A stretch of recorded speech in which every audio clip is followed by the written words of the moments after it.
I know I'm a nerd, but I subscribe to Texas Monthly, and that article was like that's one of the ones that I actually made my kids read. That's all I do. I be making people read. That's all I usually do with everything culture. I create, I research, and I put it back for the world to see, you know. But what's going on, beautiful people? It's Drake B. Drake with Everything Culture, the podcast for all cultures, the podcast for the purpose.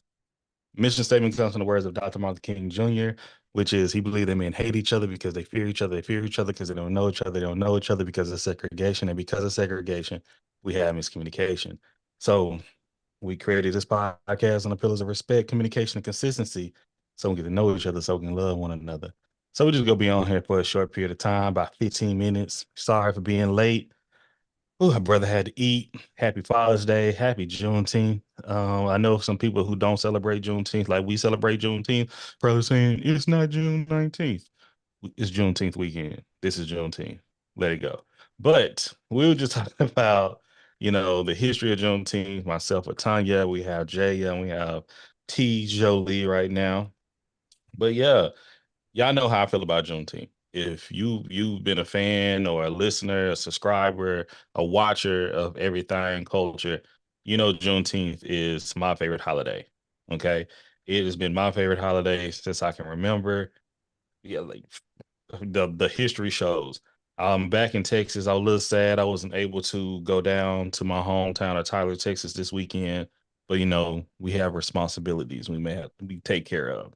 But neither to say, well, Juneteenth is an event that once again is become a little bit more commercialized, of course, with it becoming a national holiday again. And I've said this before. I've seen people complain about Juneteenth. Oh, why these people get involved? Why this commercial? Oh, they trying to do this, trying to do that. And the people who saying this, I've never heard them talk about Juneteenth before. Why are you complaining about a holiday that you just now become recognizing? So I'm very much a gatekeeper of Juneteenth, not only as a Texas, but as an East Texan and someone because I say all the time, everybody in Texas, every black person in Texas did not celebrate Juneteenth. This was a very close to heart holiday. I'm not saying they shouldn't, but I'm saying they did not. So now I'm seeing people who never celebrated telling me, oh, they should just stop the holiday in total. I ain't trying to hear what you're talking about. That is very disrespectful to someone's culture. So all I'm saying, I'm happy Juneteenth, celebrate it, be safe. Our prayers go out to the families and the community in Round Rock, Texas. Found out a few moments ago there was a shooting there, and heard two unalivings and six wounded. So hopefully the people and the families who are wounded are going to be able to recover safely and quickly and also get the therapy that's necessary and needed. And I hope justice is found for the families who are wounded and the ones who lost someone that they love on this Father's Day weekend as well. But yes, how are y'all doing? How y'all week been?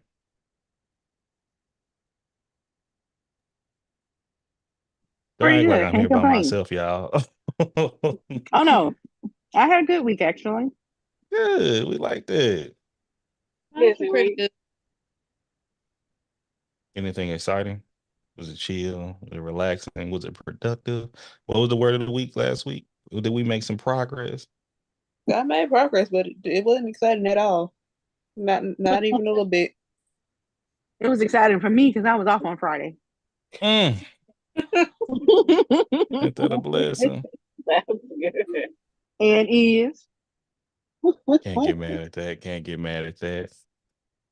Yeah, I was working Friday. Y'all was able to celebrate my wife's birthday. Happy birthday to Mrs. Everything Culture. We had a planned trip, but I had to stay back and work. So she's in Austin having a good old time with her niece and not her niece, her cousin. She we so close to her. And I just happy that she able to celebrate it. I, made sure to get her presents and get her, send some roses down there to surprise her and things. So other than that, Oh, the celebration and gifts was there.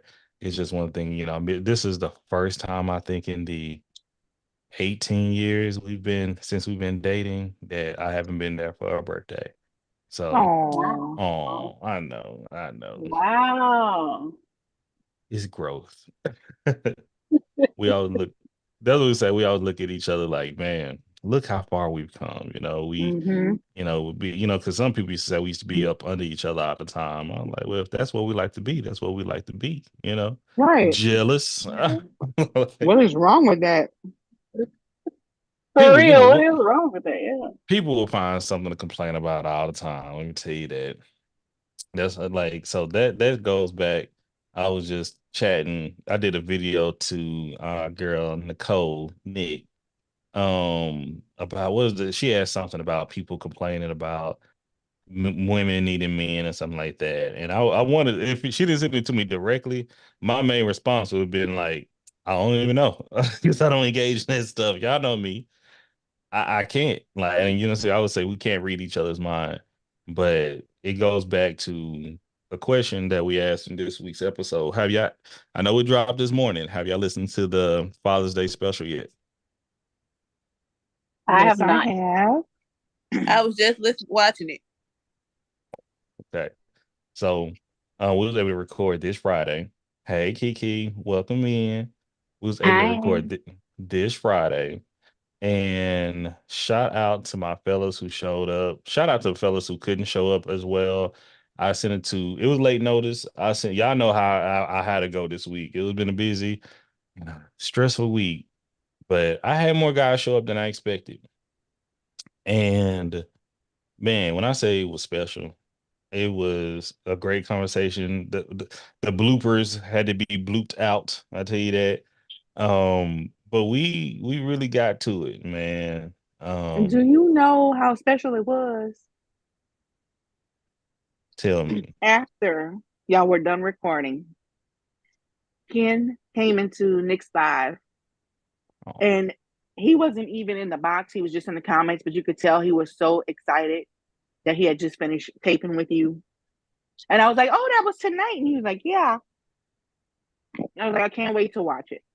You know, man, because Ken, the fact Ken, that you're Ken, making that kind of impact on people, Drake, that is crazy. and that's it's God. It's not it's the impact that He intended me to make, and that's why I got to give the glory to Him first and foremost. But I love it because that's what I felt. I felt a lot of goodness. I had one of my friends open up, and I like this man don't talk like this, and I was like, oh, wait a minute, and that's why like if I can get someone that nature to open up, it's not intention. I ain't trying to make you. And that's what I say. Nothing felt forced. Uh-huh. It all felt natural. And it was some points in the episode where, once again, we're streaming on YouTube, y'all. It was some points in the episode where I just wanted to sit back and listen.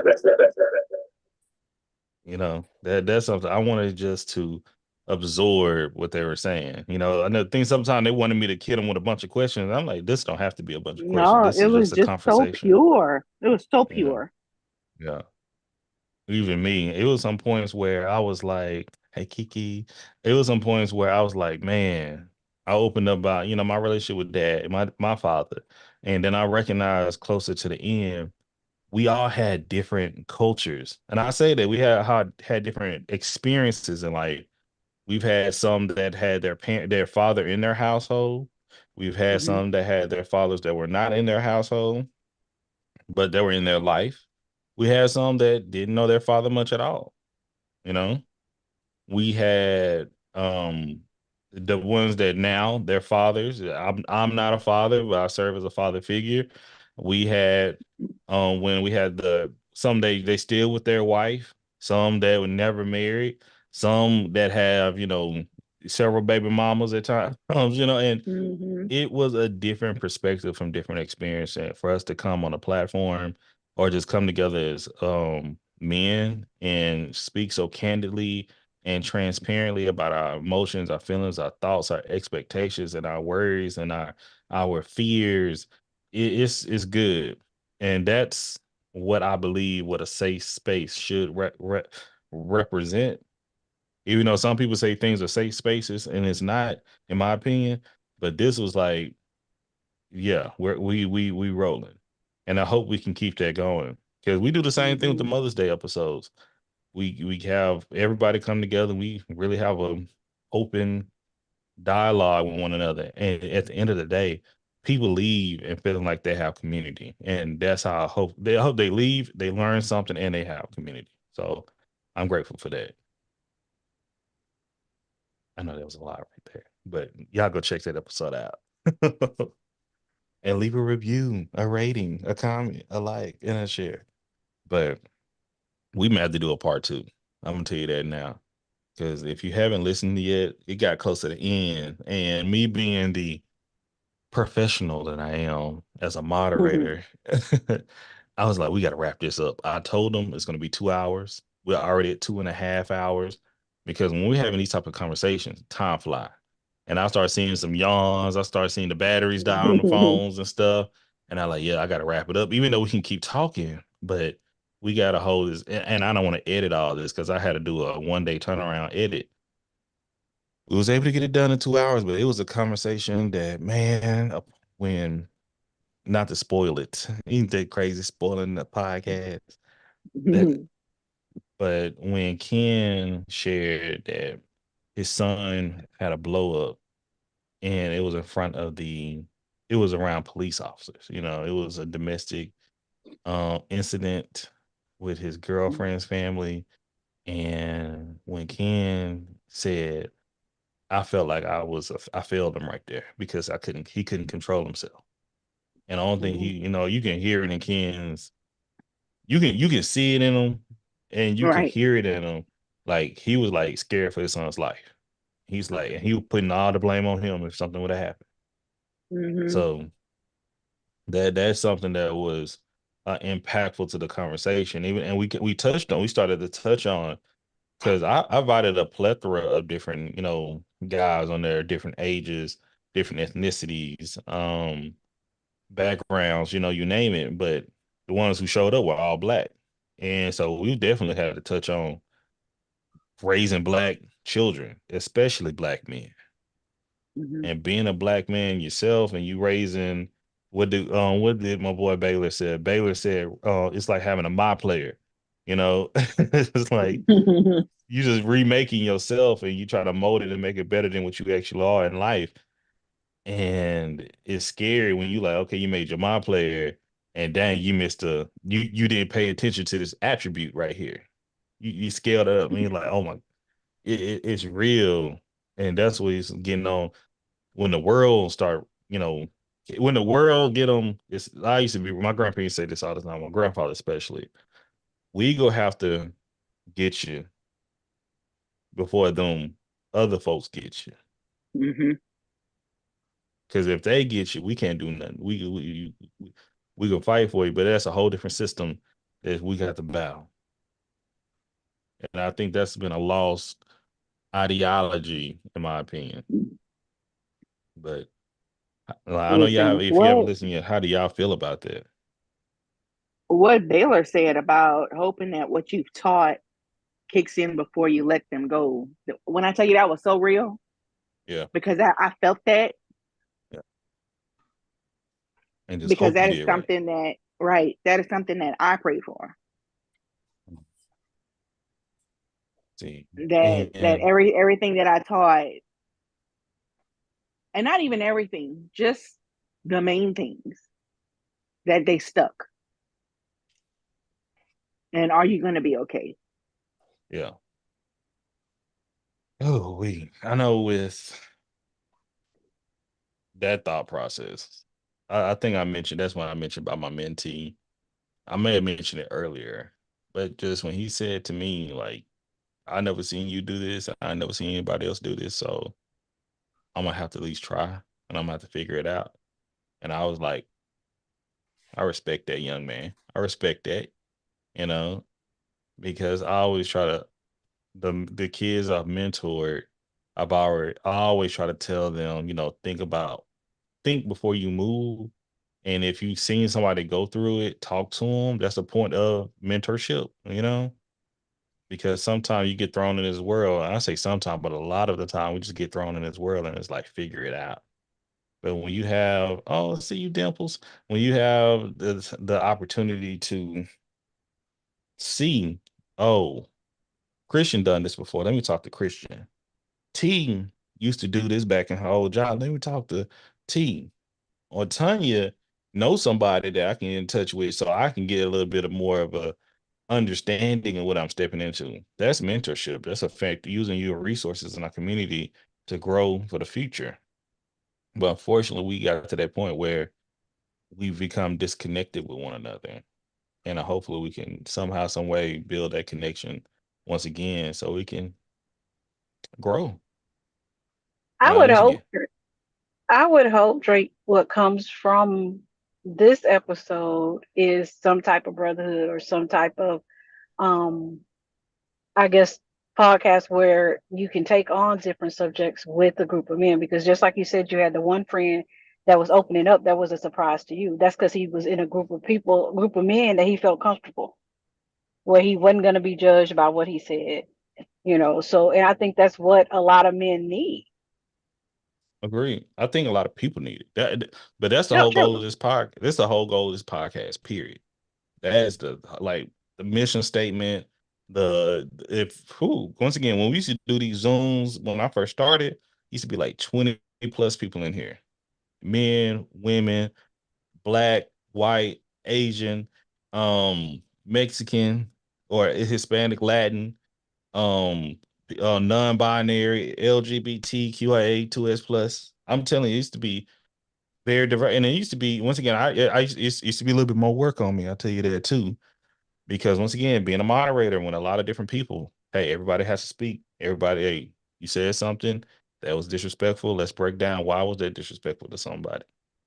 Somebody said something, you took that as disrespect. Why did you take it as disrespect? What was the impact on you for that? And do you understand the intent behind it? It was a lot of, and this is during the pandemic, so a lot of people was inside, but I loved it, and when men come together, they know I'm here. Like Ken, hey, shout out to my guy, Big Ken. Ken already know. He didn't listen to the Makes of You before. You know how he knows how we get down. You know, it was kind of like with Kiki. Kiki, she didn't know exactly how we roll, but she learned. And I come to, hey, your episode be out with the next few weeks. Don't rush it. Don't rush it. It's okay. Okay. Well, It's okay. it's in the chamber. It's still a little fresh. Yes, but I'm telling you, but I do this with people. I find so often people don't don't feel comfortable with the people around them. You know. Oh my God! What? Hold on. We got what I was just talking about how we had friends coming in. My boy Coy. Uh, Hello, Coy. Hello, Mr. Wheeler. How you been, man? Hey, let me unmute that. I'm good, man. How are you? Good, man. Good. Happy Father's Day. Thank you. Man, this is my man, good friend, previous guest, great volunteer. Y'all haven't heard me talk about him yet 'cause I haven't did any of my child welfare stories. But this is Coy. Me and Coy go back. And when I tell you the conversations we've had, we have my mentee was his volunteer. Not my apologies. He was my mentee's volunteer one of his first cases. So we have a lot of stories, a lot of experience that we have together. Sorry, I know you may have been busy Friday, man, but hey, I would have loved to have you, but the conversation was great. But yeah, we just in here Well, talking good. a little bit, and we was just discussing like the episode and just having an impact on one another in the community and what we can share to grow and for it to be in a safe space.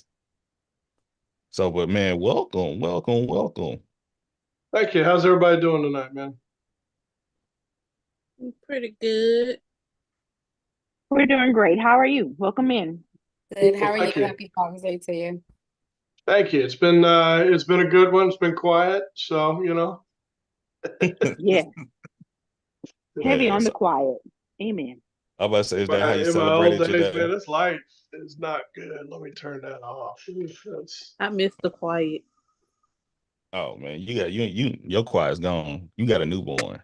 Even though he won. yeah, yeah. It's gonna be a while. No, my son just got back. He was down at the river with his girlfriend and some of her family. So, it was a very quiet day. Went to church and that's came home. That's about it.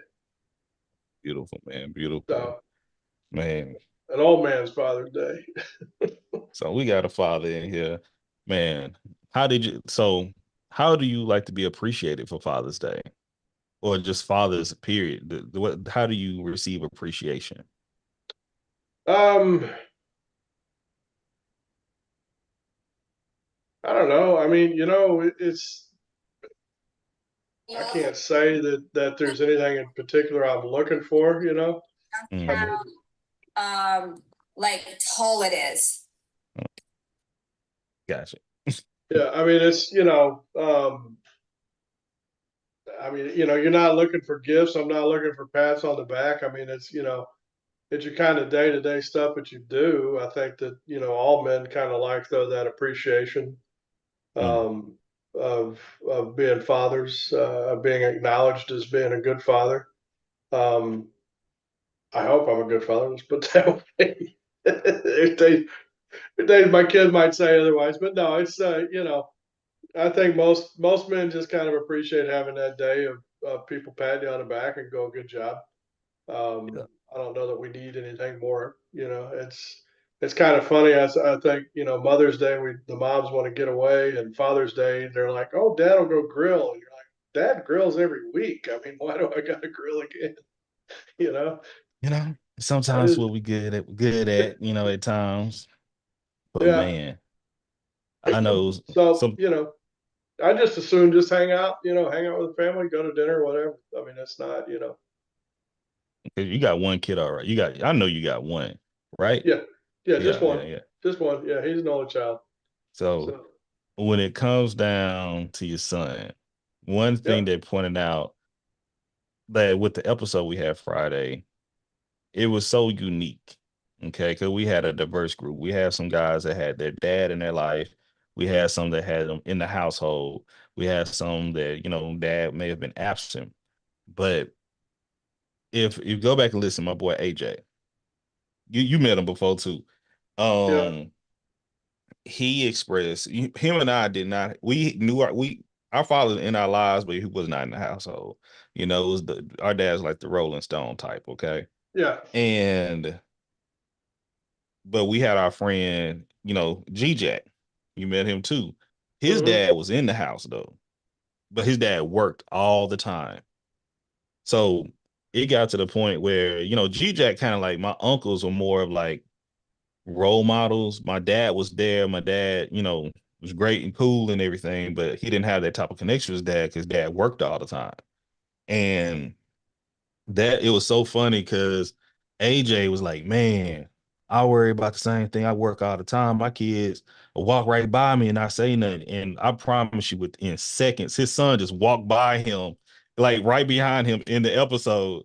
And it was like, didn't say nothing to him. And he like, see, you see what he's like, they go to mom for everything. He understands it to extent to a point, but by hearing G Jack and he doesn't have that connection with his kids, he feel like I'm losing out, and I don't want the day I retire, and I'm a stranger to him.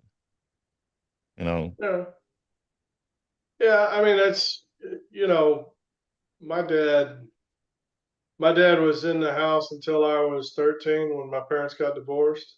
Um, and he was, but I mean, he did take off. He was always around and that kind of stuff. I mean, there was never, and I lived with him for a while before I before I turned 18. I guess my last couple of years there in high school, I was, lived with him until I decided that I didn't want to go to school anymore. So he told me if I was going to be a man and have a job, I needed to move on out of the house. So, um, but he was always there. He was always there for conversation. I say that, but he was always the type too that he would, like you say, he worked. He didn't work all the time, but he worked. He was, a hard worker, as an engineer. But he'd get home and basically lock himself away in his office kind of thing, Yeah. and just whatever studying, just he was. Um, there's a movie called A Beautiful Mind with Russell Crowe. I don't know if you ever saw it, but it's basically very highly intelligent man that was just basically his mind ate him up, and that was kind of my dad.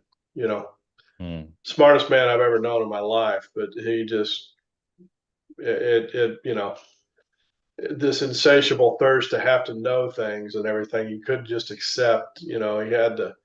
He'd go to a psychiatrist and educate the psychiatrist and let the instead of letting the psychiatrist help him. And you're kind of like, dude, just you know, I understand. I understand that it's a lot of folks deal with that. I think I used to be like that, and I think I've caught it early enough to be kind of be like, it's oh, whatever. I was, yeah, yeah. When I was younger, I mean, yeah, I was an angry child. I mean, I was that kind of way. I mean, heck, that's why I left school, is because I figured that if all these idiots didn't know what they were doing, and why the hell are they telling me what to do?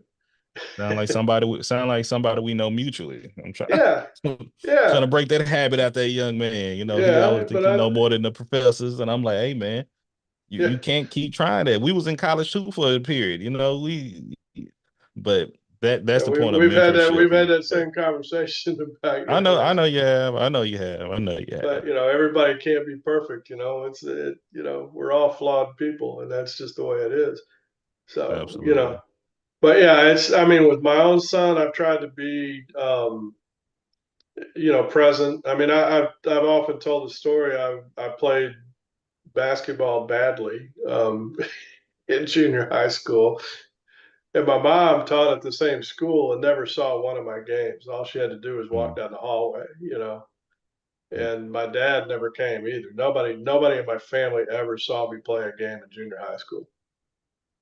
And it bothered me later on. It kind of, I mean, it was that kind of angry thing, but you kind of realize after a while that everybody's doing the best they can, and Yeah. they were wrapped up in their own BS.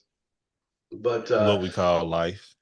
yeah, and so I mean, I've tried to be, I mean, I coached my son. I mean, it was just good and bad. I mean, I feel for him because I was harder on him than anybody else. Um, I was there for every game though. I've been there for every baseball game, pretty much every baseball game he's ever played through 18 years old.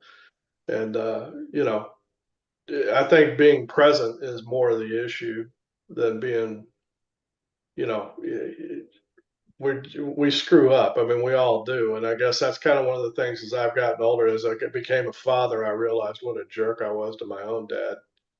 You Mm. know. I used to ask this. Well, I'll probably gonna bring this question back on the show and to make it to you.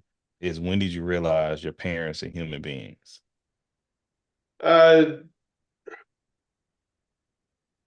there was a couple of times, but yeah, I mean, basically after I became a parent, it really hammered home. But I mean, I remember one point I was probably 19 or 20 years old, and I was griping about something and about my parents or whatever. And the guy just looked at me and goes, "How long are you going to keep blaming your parents, man?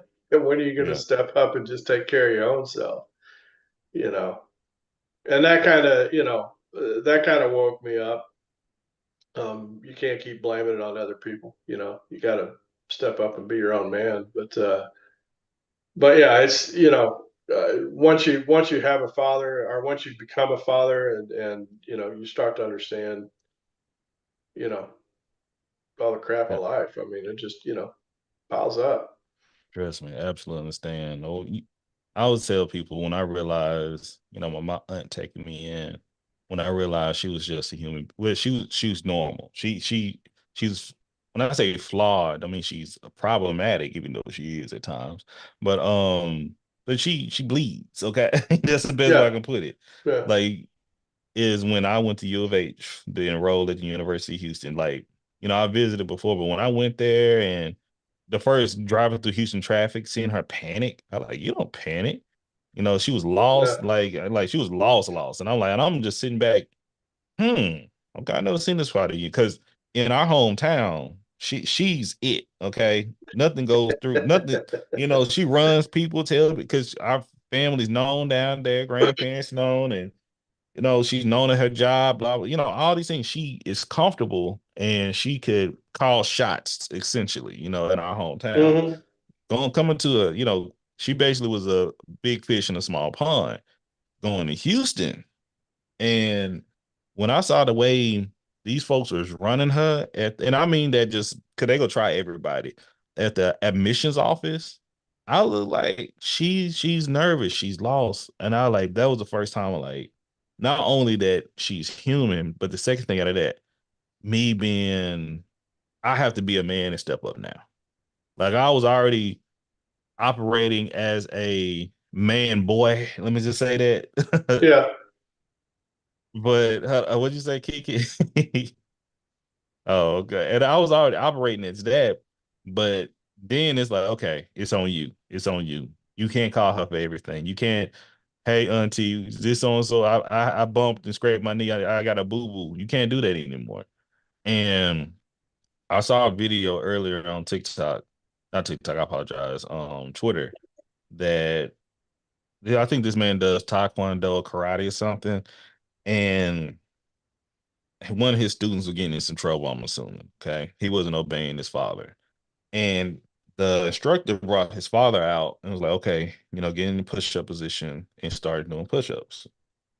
So he's doing like you see, he's on number 10 or something or so.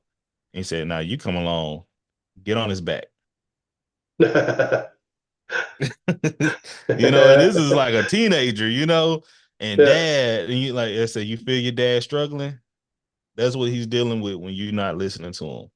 That you're there and he's doing his best, as you can see, to lift you up and push you, but you're not doing any help. And he said, okay, you get a push-up, help him do push-ups, and he started doing it. Look, your dad still has to do work, and you don't have to do that much because the most is on your dad right now. Yeah. And that was, Yeah. I believe that was a great analogy to showing the help for a father and a son. Not saying again it can't be the same thing with daughters once again, or same thing with mothers, but showing that right there where I said get the guys to stay in. And but it also I looked at the reverse as well. Because having that father there is very important for the work to get done, because no matter what, the work is going to get done. Well, should get done. Let's say that. But yes. Yeah. And Yeah. I mean, um, obviously, the work that you and I have done as volunteers, and I mean, it's very obvious from that, from my time mentoring athletes at U of H, and other things. It's obvious that fatherhood, the lack of fathers in the home, is an epidemic, yeah, and it's you know it's bad, and the just it's not saying that the mothers aren't doing good jobs in ways and things, but this trickle down, if you're not being a good father, if you're not being a good husband, you know the mom in some of these deals, because her dad was, beat her mother or treated him like crap or left, she doesn't know that that's not how you're supposed to be treated. mm, That she doesn't understand that's not how a woman's treated. That doesn't understand the respect that is deserved, that's demanded by God of us. Um, and it just trickles down, and then it gets down to the kids, and then it keeps going, and that's what we try to do. As an advocate, I mean, I try to step into those lives and stop that, and you know show kids that there's better ways. Um, I know that my son, and it's both me and my wife. I mean, my wife knock the snot out of him if he treats his girlfriend in a bad way, because he's been raised, he's seen how we treat each other, which isn't always perfect, but it's it's not a violent relationship. It's not a combative relationship. It's not one where we sit and put each other down. We try to help each other up. And So that what it should be. yeah, and it's and that's what kids need to see. And I've got a men's group at my church that I go to, and I mean um you know we're all in that same boat. And I mean I'm actually kind of, I mean, there's a lot of times though I see that I was in a group called Intentional Fathers, and um there's guys in that group. The guy that leads that group, Nick Skitlin, who's a elder in our church, is, I mean, I'm jealous of his kids, and I'm sitting there looking at mine the way I was a father and going, man, I wish I wish I had these guys around me a lot earlier. But I mean, they're doing amazing jobs of raising kids. I look at some of the kids I've known through, U of H when they were younger, and now they have families and their husbands and their fathers, and some of them had dads in their life, some of them didn't, but they're all doing a great job of just being involved, and um, it gives me good hope for that next future. You yourself, I mean, I know you're not a father, but the work you've done mentoring kids and being around kids and trying to help them is just, that's what we're there for. I mean, you don't have to be the dad, Yeah. you know. Trust Um, me. and that's the same thing in my life. I mean, after my parents got divorced, I mean, there was, um, a guy, Eddie Knox, and John Wardell, and Pat Blackman, some guys that I knew their doors were open to me. Just, Their whole just family being was their whole family was open to me. I mean, but the door was open. It was always open. That if I needed to stop by for a meal, or if I needed to get out of the house or whatever, it was, it was there. And those are the guys that kept me from going completely over the cliff. man. Oh, that we touched on Friday so much. But hold Yeah. on. Let me see. Ladies, y'all have any questions? Y'all got any? Come on, buddy. Y'all being shy. Come on.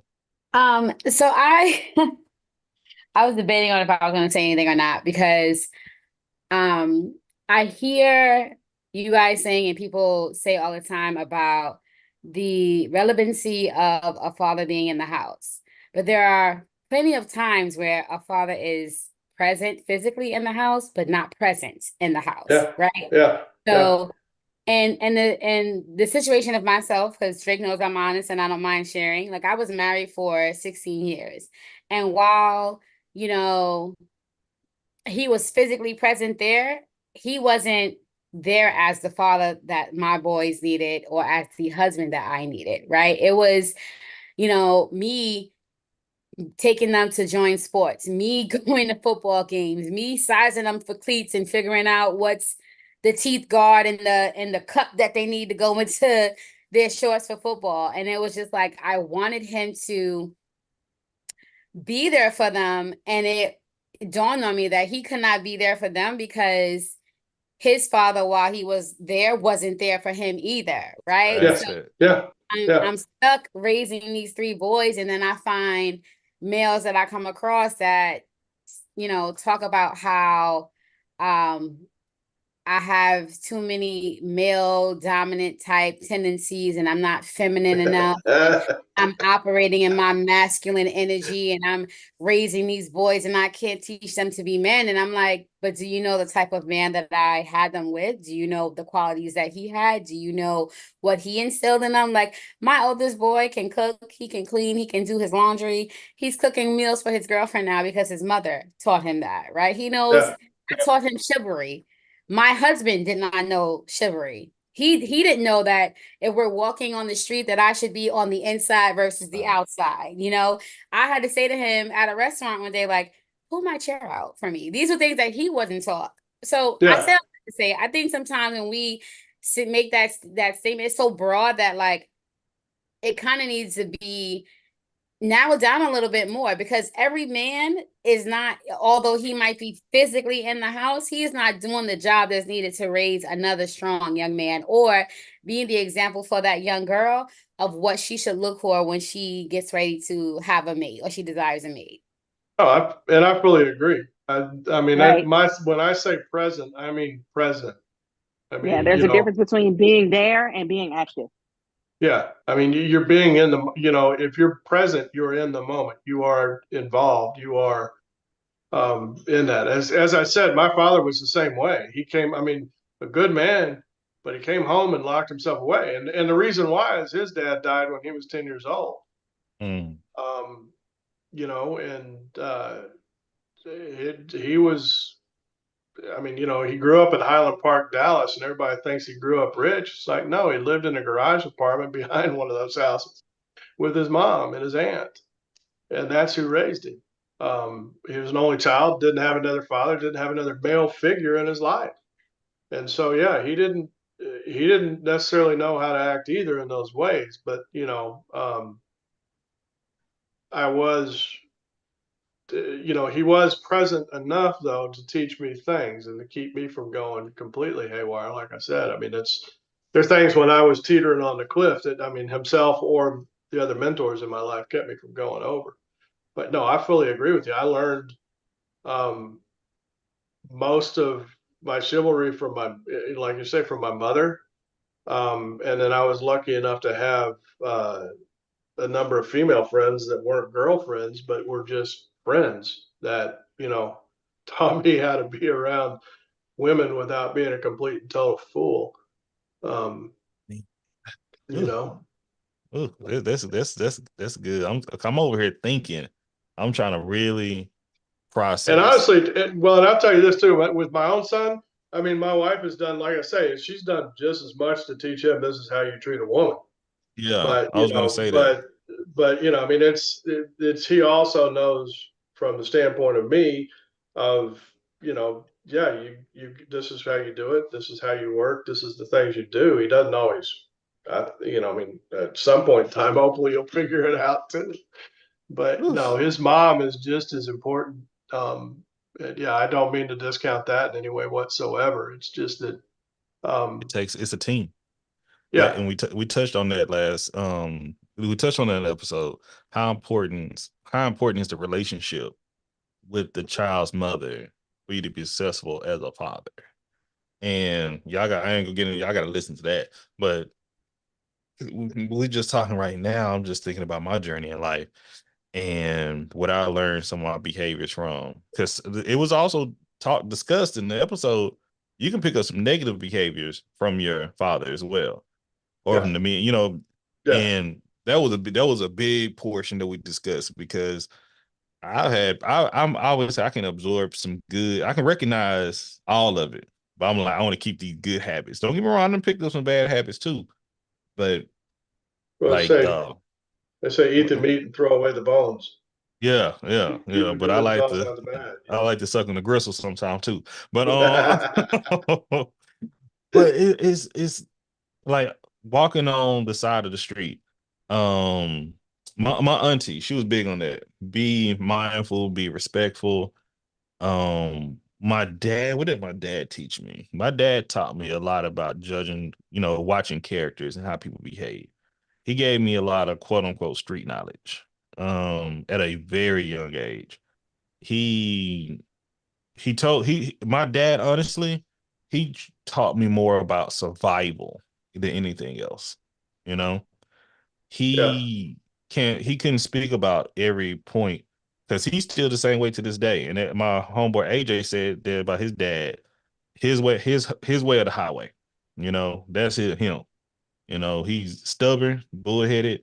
I talked about me and my dad. We didn't talk for 10, 12 years at a certain point. Like consistently, no conversation. No hi, hello, nothing. And it took me to make that contact and build a relationship back. And it wasn't my fault in the first place either. But I had to say, God, after speaking, once again, listen to the episode, but after speaking to someone else that had the same type of relationship to their father, I had to look back and ask, like, my friends and my wife was like, do I sound like that? Do I sound angry and bitter? You know, they're like, sometimes you do. I'm like, oh, I don't want to be Yeah. like that, you know. And I prayed about it, and I reached out. Like, matter of fact, let me send them a text, right? I wish my father that. Cause I'm one of those like, I'm not gonna go out my way, type thing. But I'm gonna recognize you. You know, I'm gonna like, hey, if something happens to you, I'll check up on you. If I'm in town and I have the time, I'll swing by. But I don't want to continue that bitterness to be in my heart forever. You know, I don't want Yeah. that to be the reason I don't make it to heaven. But when it comes down to, yeah, but when it comes down It's to like, no, it no, could be some no. other things too, but I don't want that to be one of the other reasons, you know. But The only reason shit, why is if you turn your back. but that's what I did. I was like, don't exist with, and that's how when I saw someone else act that way, I had to reconnect to that. Yeah. And YouTube, thank y'all for joining us. YouTube, we got 15 more minutes, y'all. Then we go slide on out. Um, but Wonder, hey, Shan. But when it came I tell down, you too, though, Kiki. I mean, if if men in your life are telling you that you're too aggressive, too man, whatever, they don't have enough confidence in themselves, self-esteem, mm, whatever you want to call it. I mean, that's kind of ridiculous. I mean, um, with my wife, I wouldn't want a wife that couldn't take care of herself. You know, Yeah. that's why I got my wife. Because listen, if yeah, something pop because off, after to kick your ass. yeah, yeah. I mean, You know, I've had a man tell me that I emasculate men and that I think I'm better than them because I work in the corporate sector. but listen, my wife says the same thing too. This we last time we went on a couples outing, that was a conversation. She was like, and I recognize it. And but my thing is a supporter. Cause same thing, I make my statement, we go for it. But I've never told her, she never emasculated me. She's an asshole at times, but it's like, but that's who I love. Cause I love, like she said, we were talking earlier today. She like, you love me because of my smart mouth and my humor. I like, yeah, I said that from the grip, you know. You got other qualities that I'm fond of as well. But I gotta come back. You see, you bring me into the relationship stuff, we go bring it in. Like you're saying all these things about him as a father. When did you recognize it? Did you recognize it before the children and the marriage, or did you recognize it throughout the process? Me? Hmm. So he wasn't the one that told me that. Um, I honestly feel No, I'm like, talking about when him not having the chivalry, him not okay, um so the chivalry I noticed like after we had our first son because it was like the walking on the street with the stroller and that it would like I would be fearful of it because of where I lived, right? New York City, people drive a certain type of way, mhm, it was that. drive Um, like crazy. That was right. shit. And then as the boys got older, I want to say when I had David, um, he went through like I honestly feel like he went through a midlife crisis or he was suffering some kind of like mental and emotional anxiety because he would literally go to work, then come home and go to the room. And I would ask him like, why is this your pattern? And he would tell me he has to decompress from the day. And I'm like, What I've was been he with working? the What was he children. doing? He at the time he was working at a fashion some fashion office that was in New York City doing like office manager work, right? Because if I can interrupt, when I worked at CPS, that was me. I get it, but the Like I CPS couldn't. world compared to the place he was working at was not really like on the same level. And the different and I had did a lot of dramatic changes for myself, right?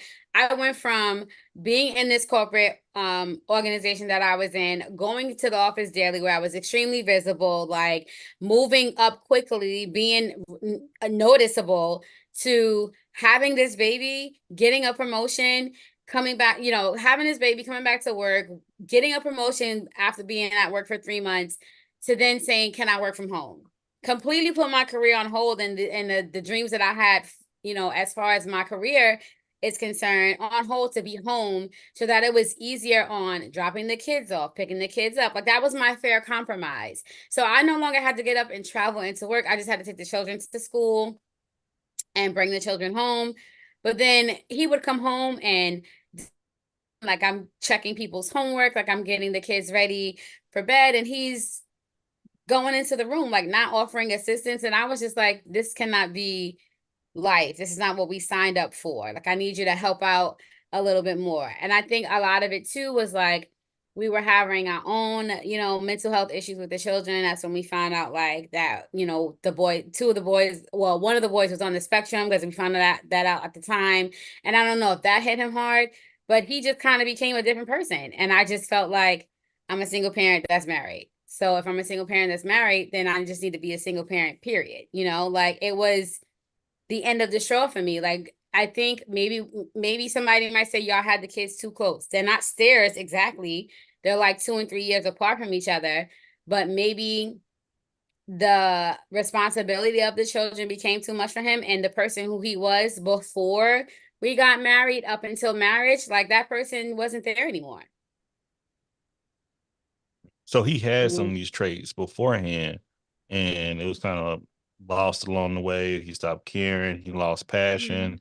Because I always say you kind of know the people you're dealing with after a certain amount of time, unless it has been a dramatic change. Like, what was your foundation? Like, how did we meet? Well, not only how did you meet, like, what was the foundation? What not only brought y'all together, but kept y'all together as well? We were friends and we had a good time together, right? Like there were things that I liked that he liked that other people didn't like. We met we met on at Manhattan Beach in Brooklyn, right? In New York. He was from Jersey, I was from Queens, and he would get on the bus and the train from Jersey to come visit me. Like he was definitely adamant about this relationship. Like he understood and respected the fact that I'm a preacher's daughter, so there's just certain things that's gonna happen that's not gonna happen. But it was just a lot of he was respectful, right? Compared to the New York City dudes that I grew up with, he was the complete opposite and a breath of fresh air. Like I don't think we spent enough time together before we were thrown into like marriage and into being parents, right? Honestly, if I could go back in time, I probably would have done things differently and just suffered my consequences. But I honestly got, and he knows we got married because I was pregnant and I was a preacher's daughter and I didn't want people talking about my mother. That was the foundation right there. Okay. Yeah. That's all. Look, that's it right there. That Yeah. was it right there. That was the foundation. It was more, yeah. And I don't want to say it was it, but when I say about the foundation, what kept y'all together, what made y'all create that union, you have to recognize and go back to that. Because when everything get crazy, everything gets rocky, and you about to fall, that foundation, that's what you got to land on. Okay. Because you can't build, this is me on anything, a business, a friendship, a relationship, as far as dating or marriage, you name it. If you have a rocky, shaky foundation, you can't really build a lot of things on it. You can, sooner or later, it's going to tip over. Yeah. Something about that in the Bible, isn't there? That's what I'm getting at. That's what I'm getting at. Hey, Tanya, we see your hand. We'd love to hear from you. Well, I just had a question to Kiki. Did you and your husband ever discuss as far as how y'all were going to raise kids, how that was going to work, what that was going to look like?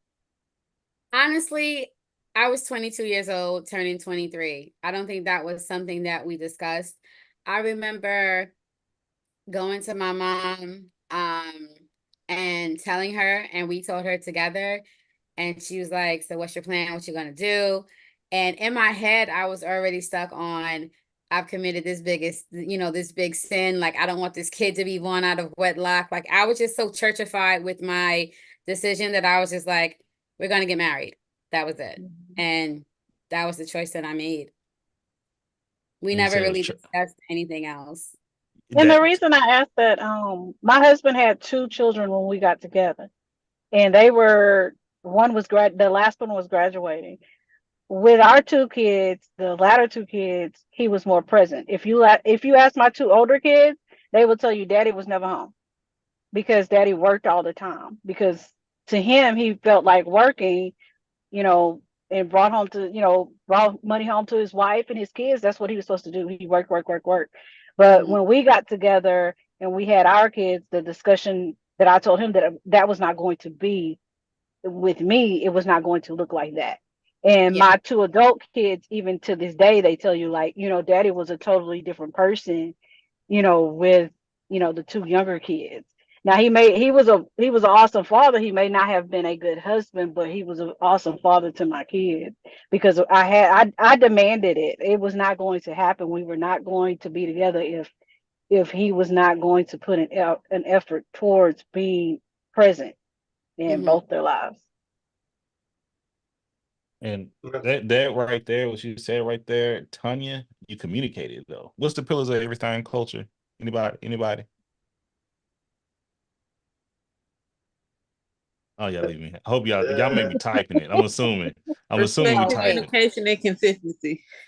Respect, communication, and consistency. The pillars of building an effective relationship. Respecting one another, communicating with one another, and being consistent across the board, across the way. And like Christian says right there, things will come out later on if you don't communicate how things go. Like, Hmm. ask questions. You know, me and my wife, we can try to communicate as much as possible.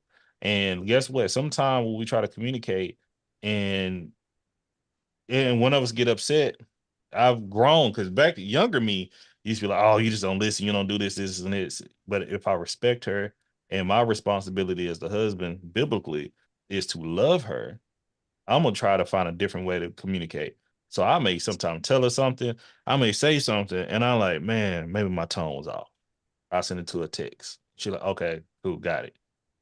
Boom. Okay. I say a lot that, when we going through even couples counseling and therapy and things of that nature throughout our relationship, especially marital counseling, one thing I found important was, what do you look like when you're upset? What do you look like when you're happy? What do you look like when you're confused? Like, look in the mirror and start making facial expressions. See, like that was so effective because sometimes I may be happy or I'm just calm, or like friend, when I'm thinking, I'd be like, because she recognized I'm thinking. She used to think I was getting upset. She like something your head, something's going on in your head. Like I can see you thinking, like, yeah, And back in the day, she used to think, why you looking at it like that? Why you rolling your eyes? I'm like, what are you talking about? And now I'm upset because I've been accused to do something. And boom, you see how that trickle effect goes? So Yeah. that little task or that skill is important. Once again, me texting sometime like, hey, I need this, and that. And sometimes I tell her, just put it to me in the text. I'll follow up with it. I'm a big, you give me a task list, give me my honeydew list, I'm cool. I say the way we communicate at times is I'm a switch. I'm off on. If you tell me um go mow the yard, I'm gonna go mow the yard. Hey, no matter how I'm gonna do it, the yard's gonna get mowed. Okay, if you wash the dishes, whatever, it's going to get done. That's my focus. But with her, she's a little bit more like she said I'm not what I am, but trust me, she's more like a dial. Okay, she's like have it just like this, lighting probably at like 76%, and boom. So not only she communicates like that to me, she also need to receive it in the same way. So if I tell her, park the car across the street, she's gonna ask about 5 questions following up after that. Okay. Do you want me to park it at what time? Do you want me to park it facing north? Do you want me to park it on on next to the street near the mailbox or across from the mail? And I'm gonna be like, hey, it's like, just do it. I don't care if you park the car upside down. Just do it. But that's where we have to find that middle ground and know who you're communicating with. That's why I say Now hold up. Don't say that because we can make that happen. park it upside down. Like know who you communicate. Absolutely. Hey, I once again, hey, you know what, you right. For instance, my Yeah, my yeah. wife a noise talker. We on YouTube, so I can't say this. I ain't about to criminate myself. But I know, like what we've been together so long. Usually, and I also know things change too. I also know that we're gonna go through things. So, but if you're willing, if y'all have a foundation and y'all foundation is strong enough, y'all can make it through some things. But if your foundation is shaky, waverly, because once again, my foundation, it's crazy that Corey said it, because my foundation is the Bible. And that's what we fall back to. When like we get lost in that wilderness, that's my map. Well, I say it, you tell me if there's one thing I learned as a father, or came to appreciate once I had a son, and it's taken a while, but it's getting better and better every day. I understand better the love of God for me and what that means, because with my own son, he can do things that will irritate the crap out of me. That if you didn't have a bit of patience and bite your tongue, that I might backslap him, you know. And there's just some things that have happened in that time. But I also know that 30 minutes later, I mean, I love the kid. And I do, if he walked in and said, I need money for food or whatever, if I need to go here, I'd do it. Yeah. And not, and I forgot the fact that I was mad at him about that, or he was disrespectful about something, still get him whatever the heck he'd asked for. And if you take that that's how God is as our Father. And the problem I had before is because, we have a tendency to view God as we view our own earthly father. And my earthly father, I just didn't want to piss him off, you know? And I can't approach God with this attitude of, oh, I'm going to try to manipulate her. I'm trying to work my way around. I'm going to hide this from you because I don't want to piss you off. Well, it's not how it works as a dad. Once you're a dad, once I was a dad, I understand that better. And I understand that love better. And that's the way you need to turn around and treat other people. And understand that, we're all trying to do the best we can. But, we're flawed people. And doesn't make me any better, doesn't make you any better. We're all on that same level. Period. And once you start to look at other people in that way, you stop judging as much. And as Baylor said, how the world approaches you is hopefully you just prepare each other enough. So when they're in these relationships, like, who's it? Who's it? Kiki? Who's cooking for that? Whose son's cooking right now? That was Kiki's son. Yeah. Yeah. You prepare them, Yeah. Like, I'd say one of the things that people point out that me and my wife started dating, she always telling the story how we started dating and things of that nature, is one of her neighbors came over after I left on our first date and said, "Who is that young man? He has such great manners. Like, he's handsome, but he made sure to park.